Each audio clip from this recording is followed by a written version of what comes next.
Pandya police ஸ்டேஷன்ல complaint கொடுத்தேன். நான் தான் பையனுக்கு போலீஸ் ஸ்டேஷன் கோர்ட்டினா வெக்கமே இல்ல எனக்கு இருந்து தொலைங்க.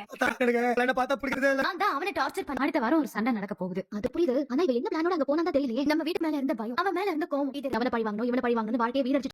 ஹாய் ஃப்ரெண்ட்ஸ், இன்றைக்கி வந்து நம்ம பாண்டியன் ஸ்டோர்ஸ் சீரியல் வந்து என்ன நடக்க போகுது அப்படின்னு பார்த்தீங்கன்னா, ஸோ நம்ம ராஜ் வந்து அவங்க அம்மா வீட்டுக்கு வந்து வந்துட்டாங்கல்ல. அதுக்கப்புறம் பார்த்தீங்கன்னா அங்கே வந்து நம்ம குமரன் வந்து அவங்க அப்பா அவங்க சித்தப்பா எல்லோரும் வந்து வைகிறாங்க. இதுக்கு தான் இப்படிலாம் பண்ணிட்டு தெரியும் தேவையில்லா சொல்லிலாம் அப்படின்னு வந்து சொல்கிறாங்க. சொன்னோன்னா பார்த்தீங்கன்னா அவங்க ராஜ்குமார் அவங்க அப்பான்னு சொல்கிறாங்க. ஆமாம், நீங்கள் எப்போ பார்த்தாலும் எங்களை தான் என்னையும் பிடிக்கலை, என் மகனையும் பிடிக்கவே இல்லையே உங்களுக்கு தான், அப்புறம் எப்படி இது பண்ணுவீங்க அப்படின்னு சொல்லி வந்துட்டுறாங்க. திருநோன்னு பார்த்தீங்கன்னா, ஆமாம் இப்போ போய் பாண்டியா மட்டும் ஒரு கேஸ் கொடுத்தா போலீஸ் ஸ்டேஷனுக்கு யார் அலைவா, போலீஸ் ஸ்டேஷன் கோர்ட்டுக்கு நீ யார் அலைவா அப்படின்னு சொல்லுவாங்க. நீங்கள் எங்கேயும் வரமாட்டீங்களே, நான் தானே போகணும், அங்கே எங்கேயும் என் பையனுக்காக நான் மட்டும் தானே போகிறேன் அப்படின்னு சொல்லுவாங்க. சரின்ட்டு அவங்க அண்ணன் சப்புன்னு ஒரு ரெடி அடிச்சிடுவாங்க. எதுக்கு இப்படி தேவையில்லாம சண்டை போடுறீங்க, பேசாட்டி இருங்க அப்படின்னு சொல்லி அவங்க அப்பா தான் வந்து சொல்கிறாங்க. சொன்னதுக்கப்புறம் பார்த்தீங்கன்னா இங்கே வந்து ராஜிக்கிட்ட வந்து கேட்குறாங்க, ஏன் நீ ரொம்ப கொடுமைப்படுத்தினாடி அப்படின்னு.